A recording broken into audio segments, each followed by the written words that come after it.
Hoy, más que un sermón, va a ser como una semiclase de teología, así que vamos a tener mucha terminología nueva, o para algunos quizás nueva, otros les va a parecer más familiar, cosas que han visto, han escuchado. Si hay preguntas, la idea sería que puedan anotarlas, que por ahí si tienen el celu a mano o algo para anotar. Igual vamos a tratar de ir repasando lo que vamos viendo, pero así como solemos hacer luego de los sermones, tenemos nuestro tiempo de charla, de diálogo, de preguntas y respuestas, donde poder conversar de los puntos tocados en el sermón y así despejar dudas, ¿no?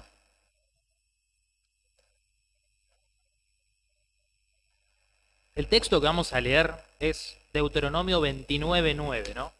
Para introducir un poco el tema.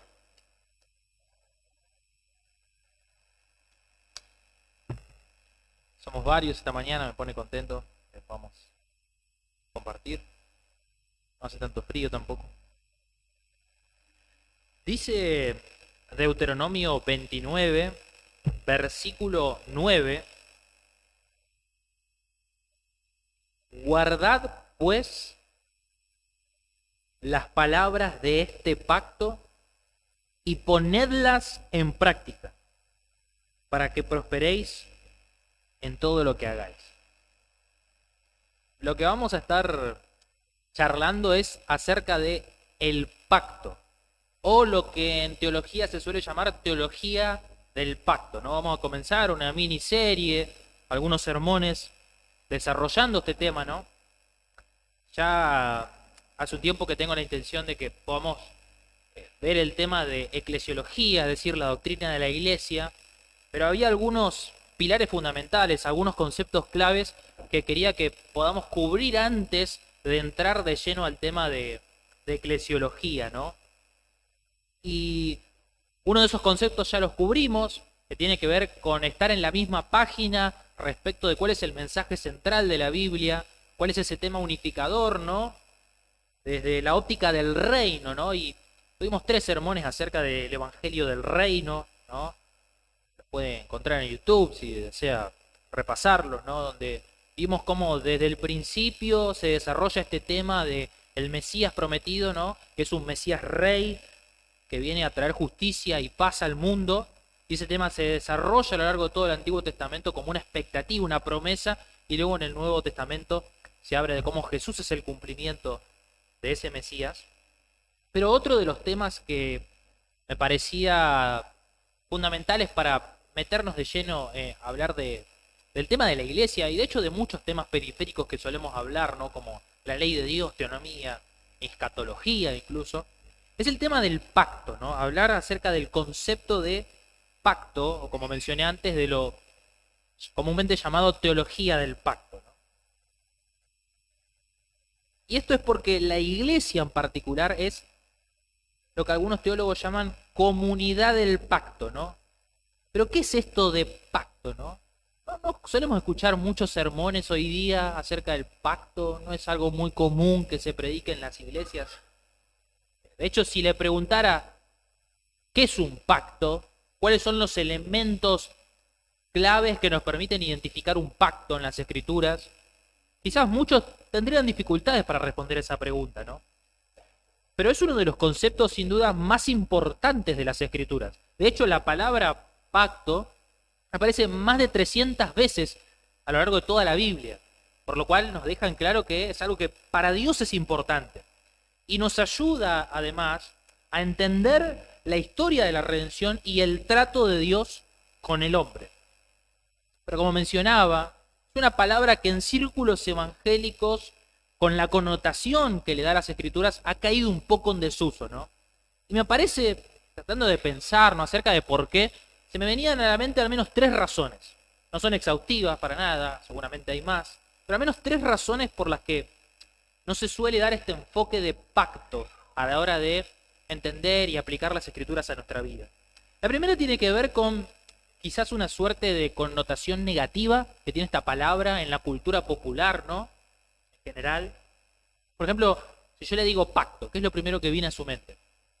A mí, por ejemplo, tratando de hacer este ejercicio, que es lo primero que viene a mi mente, me venía a la mente la película de Ghost Rider, no sé si la vio, El Vengador Fantasma, cuando una de las escenas principales se acerca el diablo a Johnny Blaze, ¿no? El personaje principal que después se convierte en el Vengador Fantasma, perdón por el spoiler, y le ofrece sanar a su papá, que tenía cáncer, ¿no? Pero a cambio de su alma. Entonces, muy astuto, Satanás abre le da un pergamino, mejor dicho, a Johnny, y cuando Johnny lo abre, inmediatamente se corta con el filo del pergamino y con su sangre sella ese pacto. Y se llega a ver en la película el título que tiene ese pergamino que abre Johnny, que dice Pactum Pactorum, que significa pacto de pactos, ¿no? Como un super pacto, si se quiere, ¿no? Y entonces nos transmite esa idea popular de que pacto es algo que uno hace con el diablo y que lo hace con sangre, ¿no? De hecho, es una terminología que usted va a escuchar en mucho ocultismo, macumba, ese tipo de cosas, ¿no? Entonces, por ahí tiene esa connotación negativa en la cultura popular y es como que, no, ¿cómo vamos a hablar de pacto en la iglesia? ¿Cómo vamos a hablar de pacto los cristianos? En segundo lugar, es que hay un sector de la iglesia evangélica que sí habla mucho de pacto, en particular en estos círculos mal llamados del evangelio de la prosperidad, donde invitan a las personas a hacer pactos con Dios a cambio de dinero, ¿no? Que pactes ahí, que selles el pacto con un autito, una casita, un poco de plata. Y entonces, como obviamente las iglesias quieren ser de sana doctrina, no quieren hablar de pacto, porque quizá los hermanos piensen que esto tiene que ver con pactar con dinero y hacer ese tipo de pactos que hablan estas iglesias, ¿no? Y en tercer lugar, esta es una razón más teológica, ¿no? Una razón más que tiene que ver con cuál es uno de los paradigmas teológicos predominantes en las iglesias evangélicas hoy día, es que ha crecido y se ha adoptado mucho lo que se conoce como dispensacionalismo, ¿no? Que es justamente una hermenéutica, ¿no? Una manera de entender la Biblia distinta de la teología del pacto.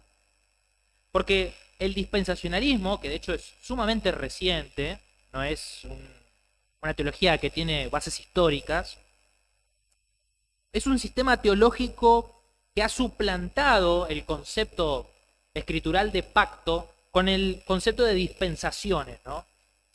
Y a diferencia de la teología del pacto, que enfatiza la unidad en el mensaje de las Escrituras, un solo Dios, un solo pueblo, una sola ley, un solo Salvador, el dispensacionalismo más bien habla de dispensaciones, ¿no? Distintas dispensaciones en la historia, donde el trato de Dios con el hombre es fragmentado y es de distintas maneras, ¿no? Con distintos pueblos, con distintas leyes, con distintos planes de Dios, distintas promesas, y algunos hasta han llegado a decir, aunque obviamente no son la mayoría, distintas maneras de ser salvos en distintos momentos de la historia, ¿no?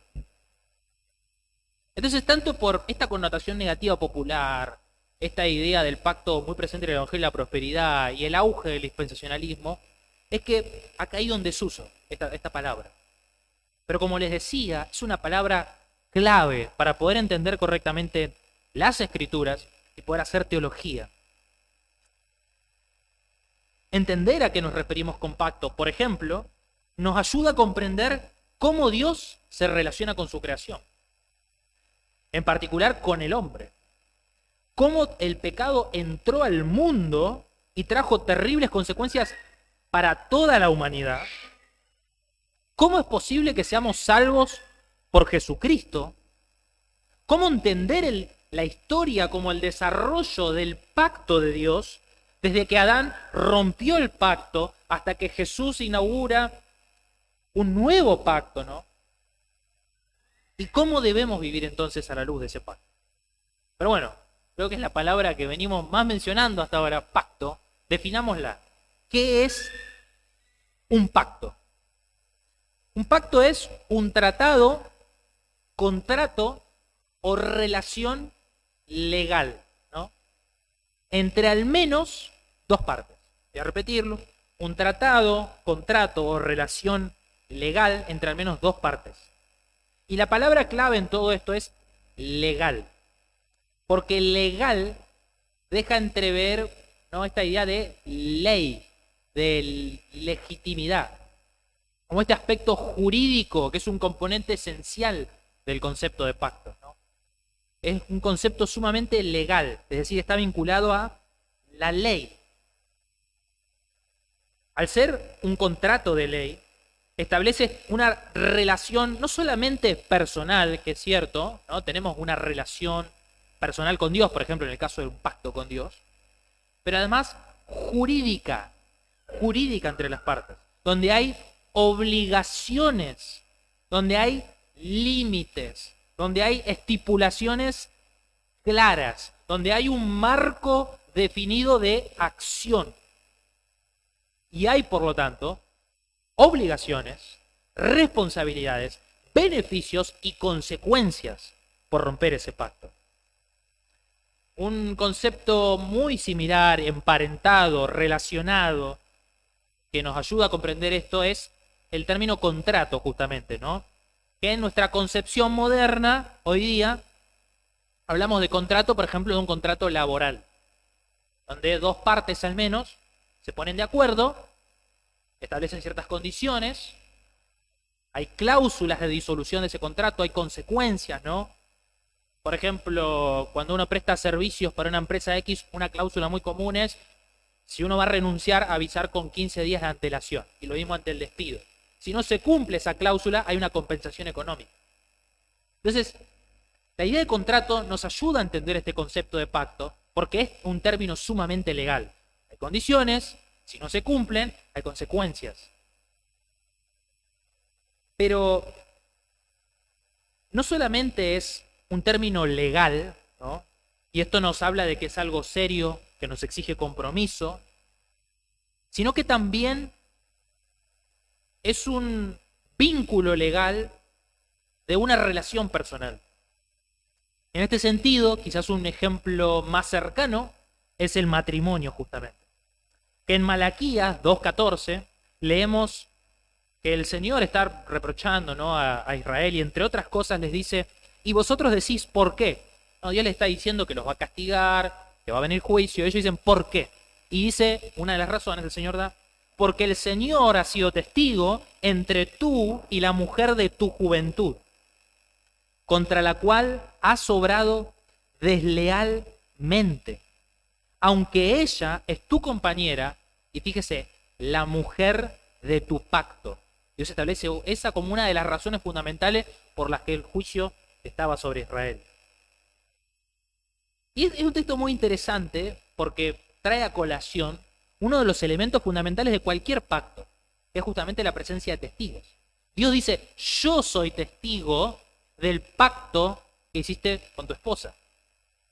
Y eso debería traernos temor, porque es quebrantar un pacto del cual Dios es testigo. O sea, lo que le da validez a ese matrimonio no es primeramente los testigos que estén presentes en la ceremonia civil, o un pastor que pueda hacer la ceremonia más religiosa, ¿no? Es Dios atestiguando, ¿no? Y es muy interesante porque nuestro Señor nos dice que esto es un componente legal, de ley. En Mateo 18:16, cuando el Señor está explicando cómo proceder respecto a la disciplina en la iglesia, dice, para que en boca de 2 o 3 testigos conste toda palabra. Y Dios mismo, el Dios Trino, dice, yo soy testigo entre tú y la mujer de tu juventud. Entonces tenemos estos dos componentes, ¿no? Un componente fuertemente legal, pero al mismo tiempo también un componente personal, ¿no? Al ser legal hay testigos, como sucede con el pacto matrimonial, ¿no? No es simplemente un contrato, ¿no? Es como una palabra más fuerte, pacto. De hecho, es muy común escuchar hoy día esa frase cliché popular, ¿no? De el cristianismo no es una religión, es una relación. Y es como muy vago eso. O sea, es muy laxa esa definición, muy amplia, se presta para cualquier cosa. Porque si uno dice, bueno, el cristianismo es una relación con Dios, ¿no? ¿Qué tipo de relación? Es como mi relación con mi amigo, como mi relación con mi compañero de trabajo, con mis papás. Se presta a demasiado eso, ¿no? Pero pacto, por otra parte, si uno dice, bueno, el cristianismo es una religión de pacto, es un término más específico. Es el término que usa la Biblia para hablar acerca de la relación que Dios establece con su pueblo y con el hombre. Porque tiene justamente esta connotación legal, donde hay estipulaciones, donde hay límites claros, donde hay responsabilidades, donde hay consecuencias. Y incluso, pensando en esa frase, ¿no?, que mencionaba anteriormente, el cristianismo no es religión, sino relación. Religión, de hecho, es un término más preciso que relación. Y describe mejor el cristianismo. Porque religión viene de religare, ¿no?, que habla de intensidad o volverá, y ligar habla de ligadura justamente, de un vínculo fuerte. O sea que está implícito el concepto de pacto en religión. Por lo cual, incluso religión es un término más preciso que relación. Aunque si queremos ser específicos, es mejor hablar de pacto. Dios es un Dios de pacto. Y se relaciona con el hombre de esta manera, de forma pactual.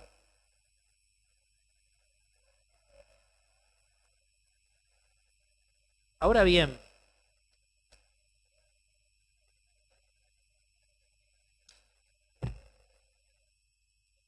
dijimos un pacto, un documento, tratado legal. La presencia de testigos es clave, ¿no?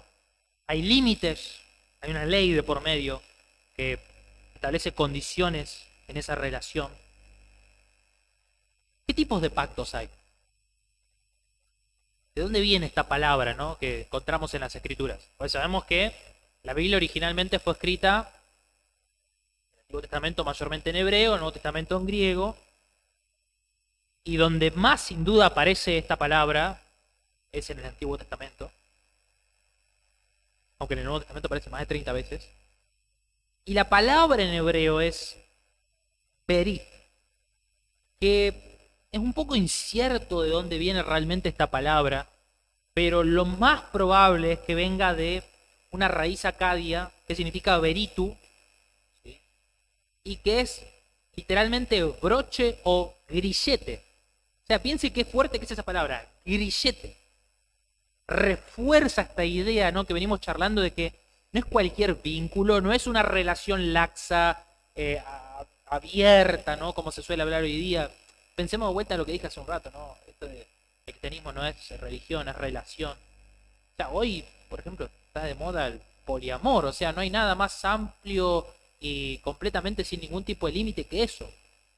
Pero no, Dios no elige utilizar ese término para hablar, por ejemplo, de nuestras relaciones con nuestras esposas. Habla de pacto.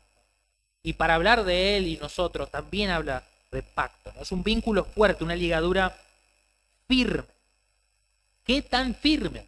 Bueno, es muy común, era muy común, en tiempos bíblicos, que es cuando se empleaba esta palabra, que uno de los elementos fundamentales de un pacto, además de la presencia de testigos, era rituales de sangre. Era un juramento a través de un ritual de sangre. De hecho, si lo vinculamos nuevamente con el tema del matrimonio, en muchas naciones, tribus, siempre ha sido común que incluso en la boda haya presencia de sangre como un simbolismo de la unión de estas familias, ¿no? En otras tradiciones quizás esa sangre a su vez era simbolizada por vino, que justamente estaba muy presente en las bodas, también para simbolizar esta unión, ¿no? Una práctica común también para estos rituales de sangre era, incluso la encontramos en las Escrituras, el matar un animal, cortarlo a la mitad, poner las partes a los lados y luego, ¿no?, con ese animal dividido a la mitad, todo lleno de sangre, que los que estaban haciendo el pacto pasen por medio, ¿no? Jeremías habla de esto en capítulo 34, versículos 18 al 19, dice: entregaré a los hombres que han transgredido mi pacto, que no han cumplido las palabras del pacto que hicieron delante de mí, cuando cortaron en dos el becerro. Fíjese, el becerro es un animal, y pasaron entre los pedazos. A los oficiales de Judá, a los oficiales de Jerusalén, de la corte, los sacerdotes y todo el pueblo de la tierra que pasaron entre los pedazos del becerro. Esto era una costumbre muy pero muy común en aquel entonces, ¿no? Uno de los típicos rituales para establecer un pacto. ¿Y por qué tanta, no sé si es la palabra obsesión, ¿no? Pero ¿por qué la presencia de sangre en estos juramentos rituales? Y es que entendían la firmeza de este vínculo que estaban estableciendo y las graves consecuencias de romperlo. Porque lo que simbolizaba la presencia de la sangre era que romper el pacto, la parte que rompía, que quebrantaba el pacto, entonces su sangre iba a ser demandada, su sangre era la que debía ser derramada. Es decir, el infractor del pacto, el que lo rompía, tenía que pagar con la pena capital, con la muerte. Era lo más común. Entonces, entrar en pacto con alguien no era cualquier cosa, porque la consecuencia de romperlo era morir.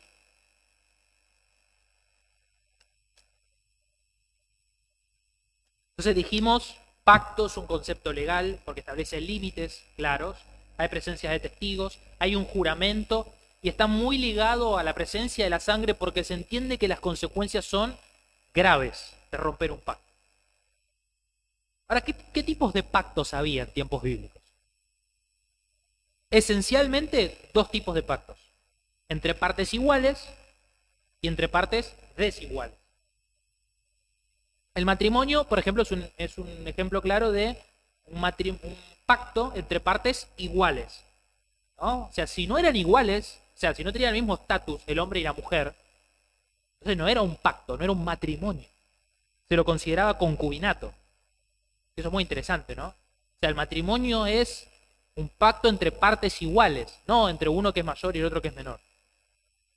Es un pacto entre partes iguales.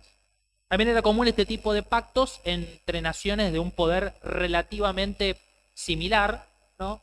Donde se aliaban justamente, establecían un pacto y de esta manera firmaban una suerte de acuerdo de beneficio mutuo, por ejemplo, para la protección. De hecho, esto es algo muy común hoy día incluso, ¿no? Hoy hablamos de, y si nos remontamos a las primeras y segundas guerras mundiales, de alianzas, ¿no? Es un término muy ligado al término pacto, ¿no? Alianza, tratado, son términos similares, parecidos, y esta práctica incluso data de tanto atrás como en los tiempos bíblicos, ¿no? Donde dos naciones se daban protección mutua, por ejemplo, ante una invasión de un país vecino. Entonces, en estos pactos entre iguales se tienen que servir mutuamente y al establecer los acuerdos de este pacto se someten a la misma ley, la ley de ese pacto, las estipulaciones, los límites que establece ese pacto. Hay responsabilidades para ambos y hay beneficios también para ambos. Y un ejemplo más, además el de las naciones, del matrimonio, lo encontramos específicamente en las Escrituras, si quiere acompañarme, a 1 Samuel 20.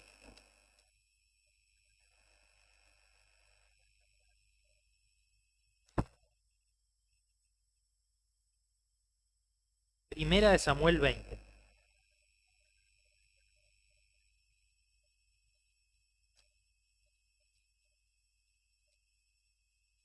Aquí encontramos, ¿no?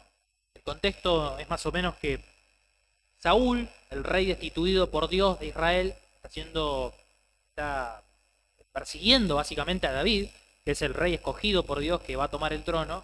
Esto provoca celos a Saúl y lo quiere perseguir a muerte. Pero resulta que David es amigo de Jonatán. Jonatán es el hijo de Saúl. Y lo que tenemos en este texto es cómo Jonatán y David hacen un pacto, justamente, ¿no? Un pacto entre partes iguales. Fíjese allí el versículo 8 del capítulo 20, donde, bueno, hay todo un diálogo anterior, ¿no? Pero básicamente David está dispuesto a someterse a la justicia de Dios, ¿no? Y le dice a Jonatán, porque Jonatán lo puede ir y delatar con su padre si cree que Saúl es el rey legítimo, ¿no? Y dice, trata entonces con misericordia a tu siervo, ya que has hecho entrar a tu siervo en un pacto del Señor contigo. Pero si hay maldad en mí, mátame tú. Pues ¿por qué llevarme a tu padre, no? O sea, mátame. Ahí entienden las consecuencias de lo que significa tener el peso de un pacto con Dios, ¿no? Mátame tú, le dice a Jonatán. Si leemos luego el resto del relato allí desde el versículo 12, ¿no? Entonces Jonatán dijo a David: el Señor, Dios de Israel, sea testigo. Fíjese, invocando a Dios como testigo, lo mismo que vimos respecto del pacto matrimonial hace unos momentos en Malaquías 2. Cuidado yo, cuando yo haya hablado con mi padre, como a esta hora mañana o al tercer día, he aquí si hay buen ánimo para con David, no habré de enviar a ti para hacértelo saber. O sea, le dice que va a estar con David, ¿no? Que si el papá quiere venir y lo quiere matar, le va a avisar. Si mi padre quiere hacerte mal, que así haga el Señor a Jonatán. Y aún le añada: si no te lo hago saber, y te envío para que vayas en paz, y que el Señor sea contigo como ha sido con mi padre. Y si todavía vivo, ¿no me mostrarás la misericordia del Señor para que no muera?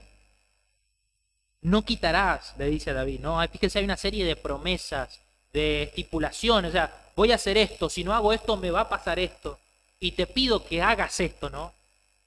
Hay condiciones, ¿no? Están estos elementos, promesas, consecuencias. No quitarás tu misericordia de mi casa para siempre, ni aun cuando el Señor haya quitado de la faz de la tierra a cada uno de los enemigos de David.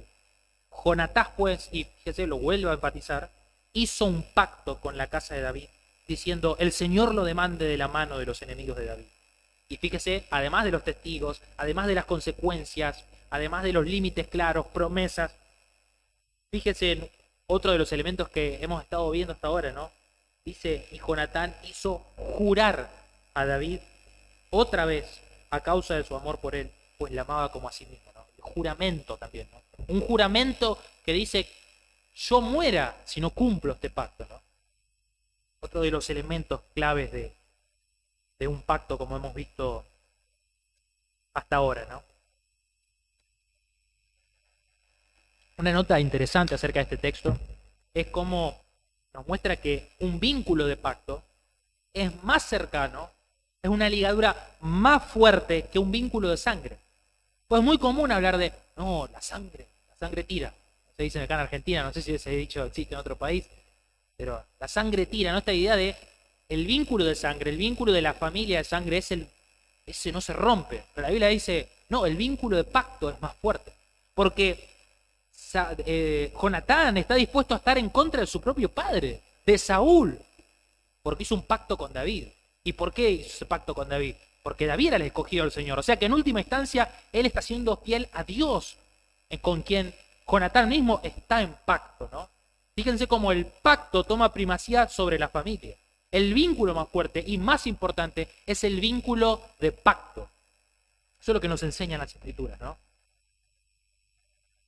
Entonces dijimos, el primer tipo de pacto que encontramos en la Biblia y en aquellos tiempos es un pacto entre partes iguales, como el pacto matrimonial, como un acuerdo de protección mutua entre naciones, o como un pacto que pueden hacer individuos, como en este caso Jonatán y David. Pero el segundo tipo de pacto que encontramos en las Escrituras y en aquel entonces es un pacto entre dos partes desiguales, entre un mayor y un menor,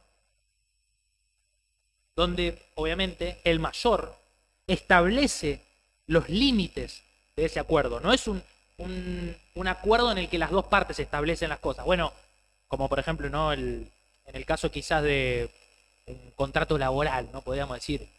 No es que nos ponemos de acuerdo de las condiciones y las consecuencias, no. En este segundo tipo de pacto, las condiciones las pone el mayor, porque son dos partes desiguales, ¿no? No es un pacto horizontal, es un pacto vertical, entre un soberano que decide, que tiene la autoridad, y un vasallo que se tiene que someter. Y en el mundo antiguo, en Oriente en particular, se realizaban este tipo de pactos entre partes desiguales que eran conocidos como tratados suzeranos o tratados de soberanía, donde por lo general luego de una conquista, una nación más débil se subordinaba a una nación más fuerte. Obviamente la nación fuerte era la que imponía los términos del pacto, los términos del acuerdo. El rey sometido, el rey más débil, se convertía en un vasallo. En cierto sentido, esto tiene muchos puntos en común con el sistema feudal que existía en la Edad Media, por ejemplo, ¿no? alguna vez tuvieron la oportunidad de leer, ¿no? Que nos hablaba de vasallos, de señores feudales, ¿no? Y lo hemos mencionado, ¿no? Pero ¿quién cree usted que define las condiciones en este tipo de pacto, en este pacto desigual? ¿El mayor o el menor? ¿El soberano o el vasallo? Obviamente el vasallo no, el siervo no, lo hace el soberano, lo hace el señor, lo hace el rey más fuerte. Y estos pactos, curiosamente, ¿no? En aquel entonces, tenían 5 partes fundamentales, ¿no? Unos hablan de 6, de 7, pero realmente los otros hablan acerca de dónde se iba a guardar el documento, cómo se iba a preservar y demás. Pero fundamentalmente estos pactos tenían 5 partes. La primera parte de estos pactos, de estos tratados de soberanía, era el preámbulo, conocido como el preámbulo. El preámbulo era una introducción que declaraba quién era el soberano. O sea, quién en esa relación de 2 partes era el mayor. ¿Quién era el que tenía la autoridad, la soberanía? ¿Y cómo? Con su gran poder, ¿no? Entonces dijimos, el primer punto de estos pactos, ¿no? Tiene que ver con el preámbulo. Se presenta al soberano. El segundo era conocido como el prólogo histórico. Y acá se hacía un resumen histórico del gobierno del soberano. ¿Por qué debía ser obedecido? Acá sí se hablaba de las obligaciones un poco de el vasallo, el que estaba sujeto, ¿no? Que ¿por qué le debía sujeción a su señor? Y cómo ahora, porque fíjese, no pensémoslo, tenemos 2 naciones, una más fuerte, un rey más fuerte, soberano, otra más débil. Iba a seguir siendo rey sobre el pueblo, este otro rey. Pero la cuestión es que ahora no iba a gobernar su pueblo con autonomía, como la autoridad mayor. Iba a gobernar el pueblo representando los intereses del rey mayor, del soberano. Lo iba a hacer en su nombre. Entonces, esos son los elementos que encontramos en esta segunda sección de estos tratados suzeranos de aquel entonces, que era llamado el prólogo histórico. El tercer punto de estos pactos eran las estipulaciones. Acá se especificaban leyes de conquista específicas, claras. ¿Qué distinguía a los sirvientes del soberano de los demás pueblos del mundo? ¿Qué debían hacer ellos? ¿Cómo debían vivir? La ley, básicamente. Entonces tenemos el preámbulo, donde se habla del soberano. Tenemos el segundo punto, el prólogo histórico, donde se habla por qué se debía sujetar al soberano y cómo ahora debía gobernar para él. El tercero, las estipulaciones, es decir, leyes de ese pacto. El cuarto, bendiciones y maldiciones. En esta sección había una ceremonia donde se prestaba el juramento. Recuerda que hablábamos del juramento como uno de los elementos fundamentales de un pacto. Y este juramento era un juramento de automaldición, ¿no? En el sentido de me comprometo a cumplir con los términos de este pacto o, y ahí venían, que me pase tal y tal cosa, ¿no? Generalmente la muerte. Pero al mismo tiempo, la obediencia a los términos del pacto traía beneficios, traía bendiciones. El vasallo, ¿no? El rey menor, juraba lealtad al soberano y, como dijimos, se automaldecía, invocaba que merezca la muerte si él rompía el pacto. De manera que si era infiel, que si rompía el pacto, estaba maldito y condenado a muerte por sus propias palabras, por su propio juramento.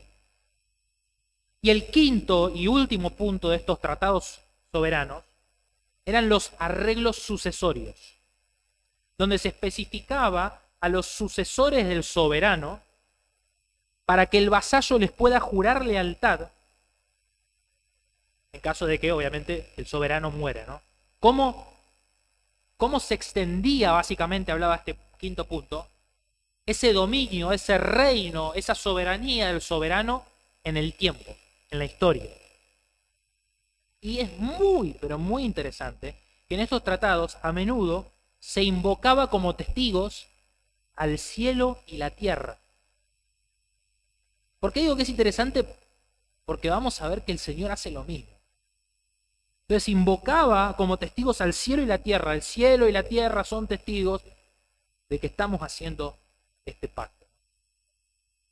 Entonces repasemos los 5 puntos, ¿no? Hablábamos del primero, del preámbulo, donde se introducía al soberano. El segundo, un prólogo histórico, por qué le debía sujeción ahora al soberano, ¿no? Cómo debía gobernar en su nombre. El tercero, estipulaciones o leyes que regían a ese pueblo que estaba en sujeción. El cuarto, bendiciones y maldiciones, ¿no? Consecuencias, sanciones, positivas o negativas. Y el quinto, arreglos sucesorios, que hablaban de la continuidad en el tiempo de el pueblo que estaba sujeto al pacto. El pacto, como dijimos, estos tratados suzeranos, incluían otros detalles, ¿no? Como cómo y dónde se iba a guardar, conservar el documento. Y eran importantes porque en caso de que se rompa el pacto, de que el vasallo rompa el pacto, este documento legal escrito servía para iniciar lo que se conocía como un litigio pactual o una demanda judicial del pacto. Básicamente una demanda judicial, ¿no? Como diciendo, vos lo rompiste, ahora hay consecuencias. ¿Por qué explorar tan al detalle? Uno puede decir, bueno, pero ¿por qué ver tan al detalle cómo era un tratado de soberanía de naciones en la antigüedad, en tiempos de Israel? Es importante porque allá por los años 60, un teólogo reformado, Benedict Klein, hizo un descubrimiento muy interesante, que el libro de Deuteronomio, el quinto libro del Pentateuco, está estructurado de esta manera. Es decir, todo el libro, de hecho leímos un poco, ¿no?, en Deuteronomio 29, que leímos al principio, todo el libro está estructurado siguiendo este formato, al pie de la letra, y teniendo grandes similitudes con estos tratados de soberanía de aquel entonces. Es decir, que si podríamos decir, bueno, ¿cuál es el tratado de soberanía de Dios? ¿Cuál es el documento legal del pacto? Deuteronomio. Ahí establece a Dios como el soberano y a la nación de Israel como su siervo o vasallo. Y si comenzamos leyendo Deuteronomio, vamos a encontrar vamos a ver si podemos identificar, ¿no?, estas 5 secciones que mencionaba. En el capítulo 1, versículos 1 al 5, está el preámbulo. En estos primeros versículos se nos introduce de dónde provienen las palabras de este pacto. Dice el versículo 1, estas son las palabras de Moisés. Ok, ¿Moisés es el soberano? No, el versículo 3 remarca, Moisés habló a los hijos de Israel conforme a todo lo que el Señor le había ordenado que les diera. Dios es el soberano, el Señor es el soberano. De Él es el documento, Él es la fuente de autoridad de Moisés. Entonces encontramos este primer elemento de este tratado de soberanía en el libro de Deuteronomio. A partir del versículo 6 hasta el capítulo 4, versículo 49, está el prólogo histórico, este segundo elemento de estos tratados de soberanía. Hay una recapitulación, ¿no?, de la relación soberana de Dios con su pueblo en torno a un principio de autoridad, que es que Dios gobierna a través de representantes. Porque se le recuerda a esta nueva generación, recordemos que Deuteronomio se escribe luego de que la generación que había sido infiel murió en el desierto, y luego la nueva generación está siendo instruida nuevamente en la ley, ¿no? Entonces, esta nueva generación se le recuerda cómo Dios había establecido jueces elegidos por la nación para resolver conflictos y hacer justicia entre el pueblo. Y también cómo de la mano de Dios ellos habían logrado someter, conquistar otras naciones. A partir del capítulo 5 y hasta el capítulo 26 encontramos la sección más larga de Deuteronomio, que justamente corresponde con el tercer punto de estos tratados de soberanía, que es las estipulaciones o ley. De hecho, el capítulo 5 puntualmente comienza con los 10 mandamientos. No robarás, no dirás falso testimonio, ¿no? Leyes específicas, claras. Tenemos algunas aplicaciones, tenemos el Shema a partir del capítulo 6, ¿no? Oye Israel, y otras leyes particulares, tanto civiles como ceremoniales. Límites éticos, que serían tanto el modo de vida de Israel, así como también su herramienta de dominio. El principio, ¿no?, es que la ley debía estar en el corazón del pueblo del pacto de Dios. A partir del capítulo 27 hasta el 30 encontramos las bendiciones y las maldiciones, un elemento de los tratados de soberanía. Dios les dice: ustedes van a ser bendecidos si obedecen mi ley y van a ser maldecidos si la desobedecen. De hecho, la sección comienza con un juramento. Hay un juramento del pueblo de Israel en voz alta que invoca la maldición de Dios sobre sus vidas si ellos se desvían de su ley, de la ley del soberano. ¿No? Pronuncian estas maldiciones y el pueblo dice amén, amén, amén. Entonces lo que Dios quiere que vean es que hay recompensas y castigos vinculados al pacto. Dios quiere que su pueblo entienda que hay una relación de causa y efecto. Sé fiel al pacto y prosperarás en libertad. Sé infiel y serás castigado en esclavitud. Y a partir del capítulo 31 al 34 de Deuteronomio encontramos los arreglos sucesorios, el quinto elemento de estos tratados de soberanía, donde se establece a Josué como el sucesor justamente de Moisés. Así comienza la sección. Y luego a la nueva generación como la heredera de las promesas hechas a sus padres, enseñándonos, ¿no?, el principio de continuidad, que el pacto se transmite de generación a generación, que los fieles que permanecen en fe son los legítimos herederos del pacto. De hecho, ¿se acuerda? Dijimos anteriormente que en los tratados de soberanía se invocaba al cielo y la tierra como testigos. Esto mismo hace Dios. Dice: al cielo y la tierra pongo hoy como testigos contra vosotros, de que he puesto ante ti la vida y la muerte, la bendición y la maldición. Escoge pues la vida para que vivas tú y tu descendencia, amando al Señor, escuchando su voz, allegándote a Él, porque eso es tu vida y largura de tus días, para que habites en la tierra que el Señor juró dar a tus padres, Abraham, Isaac y Jacob.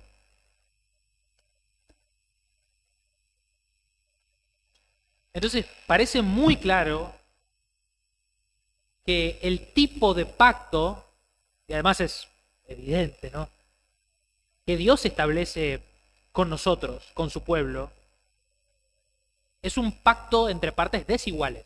No es un pacto entre partes iguales, ¿no?, que es el primer tipo de pacto del que hablamos. Como el pacto matrimonial, pacto entre naciones de poder semejante, pacto entre individuos. Este es un pacto entre partes desiguales. Es como estos tratados de soberanía de aquel entonces. Y un libro por excelencia, estructurado de acuerdo a estos 5 puntos del pacto, es el libro de Deuteronomio. Es el libro del pacto. Y si empezamos a ver estos elementos como elementos fundamentales del pacto, vamos a encontrar que hay otros libros de la Biblia, que hay porciones extensas de las Escrituras estructuradas de esta manera. Por lo cual podríamos llamarlo modelo de 5 puntos del pacto. Y otro teólogo reformado, Ray Sutton, sintetizó estos 5 puntos de los tratados de soberanía en 5 principios fundamentales o puntos fundamentales de cualquier pacto. Y estos tienen nombres más fáciles de recordar que los otros, ¿no? Preámbulo, prólogo histórico, estipulaciones. Estos son un poco más sencillos, ¿no? Porque ¿de qué trataba el primero, ¿no?, de los puntos? Sobre soberanía, ¿no? Se introduce al soberano. Entonces, primer punto del pacto, soberanía. ¿Quién es el soberano? Segundo punto del pacto. ¿De qué trataba? Jerarquía. ¿Por qué se tienen que sujetar al rey, al soberano? ¿Quiénes ahora van a gobernar en su nombre? ¿Quiénes van a estar en sujeción a él? Entonces, soberanía, punto 1. Punto 2, jerarquía. Punto 3, ley. ¿No? Los pactos tenían estipulaciones legales, ley. Punto 4, ¿no? Se habla de bendiciones y maldiciones. Bueno, sanciones podríamos llamar. Sanciones. Pueden ser positivas, pueden ser negativas.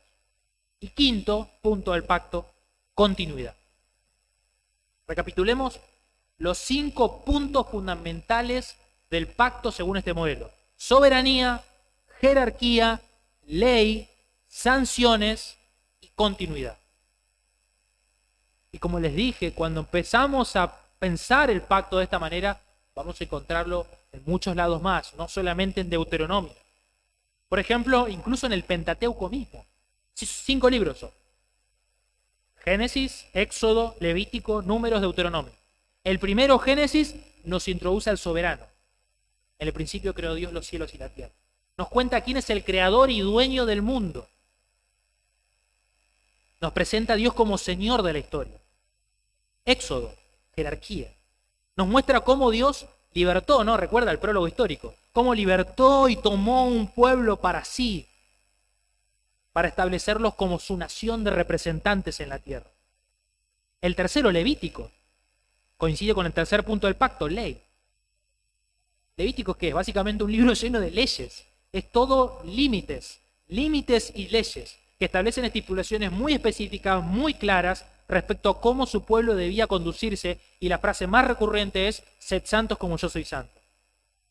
Números nos muestra cómo Dios bendice a su pueblo con victoria sobre sus enemigos son fieles, o sea, sanciones positivas, bendiciones, pero también cómo mueren en el desierto, e incluso cómo Dios juzga al mismo Moisés por ser infiel al pacto. Y por último, Deuteronomio, como habíamos mencionado anteriormente, como la generación infiel es juzgada y muere en el desierto, nos cuenta Números, Deuteronomio es la recapitulación de la nueva generación. O sea, el quinto punto del pacto: continuidad, herencia. Cómo el liderazgo es pasado de Moisés a Josué y cómo la nueva generación es instruida en la ley de Dios para que no cometan el error que cometieron sus padres. Entonces, de esta manera, no solamente hemos definido qué es un pacto, es un documento legal que tiene elementos fundamentales como lo son el juramento, como lo son la presencia de testigos, sino que además hemos podido identificar elementos claves de un pacto, en particular de un pacto entre partes desiguales de Dios con su pueblo, con el hombre. Son estos 5 que hemos mencionado: soberanía, jerarquía, ley, sanciones y continuidad. La pregunta, y lo que me gustaría que pasemos los últimos minutos, es: ¿dónde podríamos identificar este pacto, no? No vamos a cubrir todos los ejemplos sin duda, vamos a seguir hablando acerca de este tema la semana que viene, pero quisiera que hagamos el ejercicio con a menos un texto, ¿no?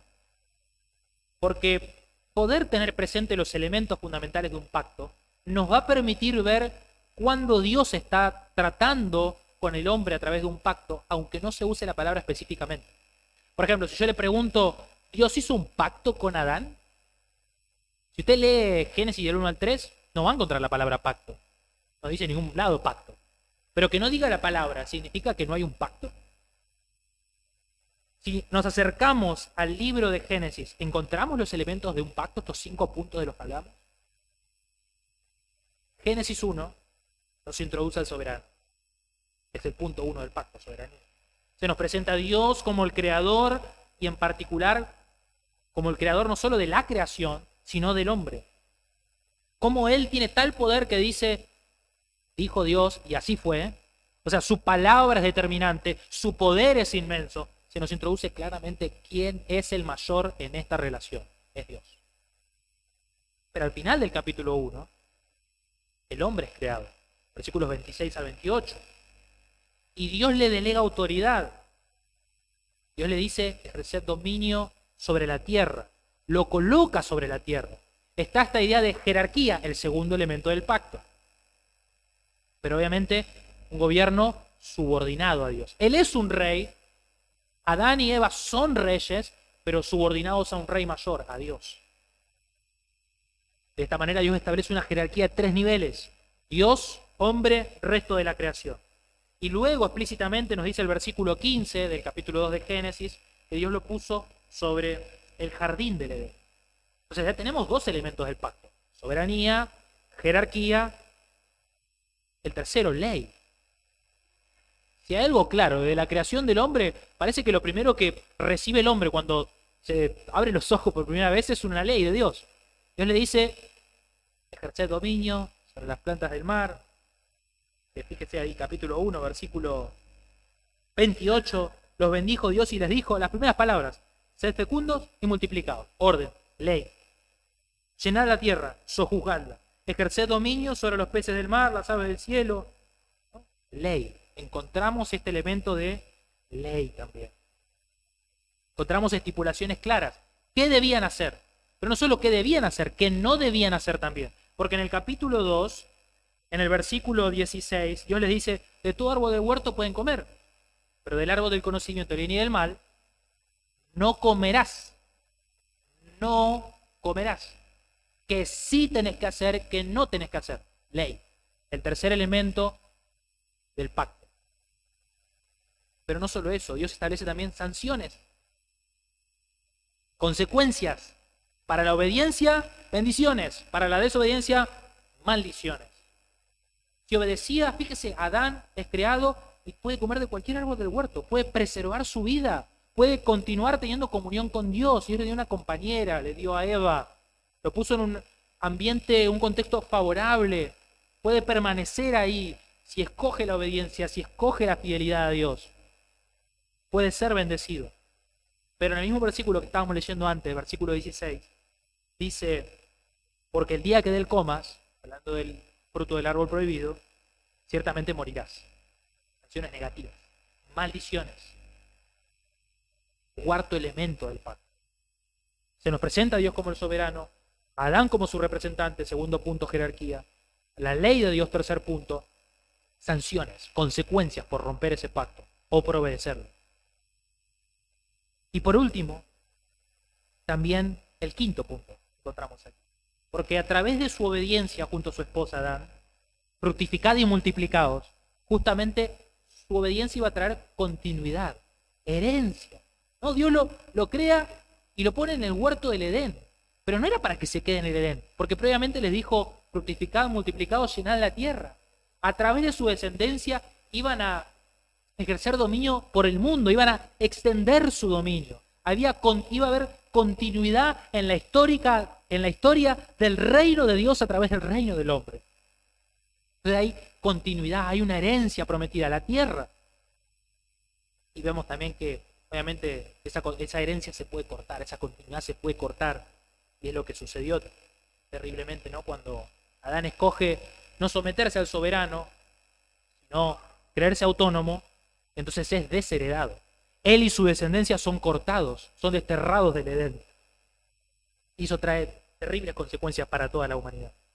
Entonces, claramente, los 5 puntos fundamentales de un pacto están presentes en el relato de Génesis, en el Edén. Podemos afirmar con certeza que Dios hizo un pacto con Adán, aunque la palabra pacto no sea explícitamente utilizada. Y si alguno tiene dudas, porque siempre están los que dicen, yo si no tengo versículo y capítulo y no me lo dice explícitamente, no lo creo. Oseas 6:7 dice, pero ellos, hablando de Israel, como Adán, han transgredido el pacto. Acá nos dice Dios mismo, Adán ha transgredido el pacto. Allí me han traicionado. Entonces Dios hizo un pacto con Adán. El primer pacto de Dios con la humanidad, con el hombre, no es con Abraham, no es con Noé, no es con David, no es con Moisés, no es con Jesús, es con Adán. Es con Adán. Y están presentes todos estos 5 puntos que hemos visto del pacto.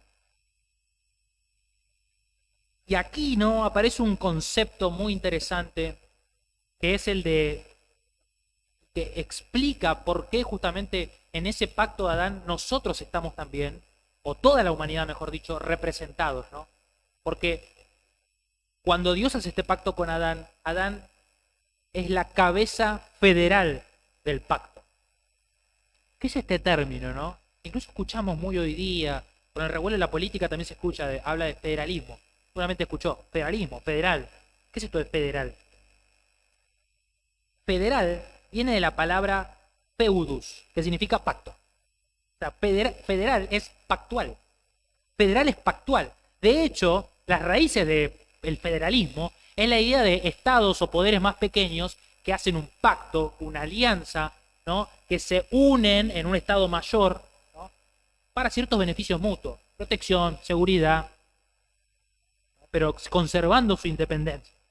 Justamente porque nacen por la influencia del cristianismo, ¿no? De la teología del pacto en el mundo de hace ya varios siglos. Esta idea de pacto, ¿no? De pactual, federal. Entonces decimos que Adán, en este pacto que hizo con Dios, es la cabeza federal, la cabeza pactual. Él es nuestro representante. No solamente Él es representante de Dios, punto 2, jerarquía, pacto, ¿no? También a su vez Él representa a su posteridad. Él representa a su descendencia, a nosotros, a toda la humanidad. Y por eso es que cuando Él quebrantó, cuando Él violó el pacto, todos lo quebrantamos y todos recibimos las consecuencias de su desobediencia.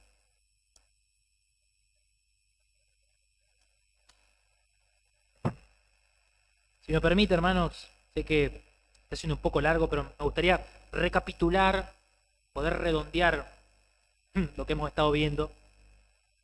Hablamos de que es un pacto, es un documento legal, hay juramentos, hay testigos, porque hay límites claros, ¿no?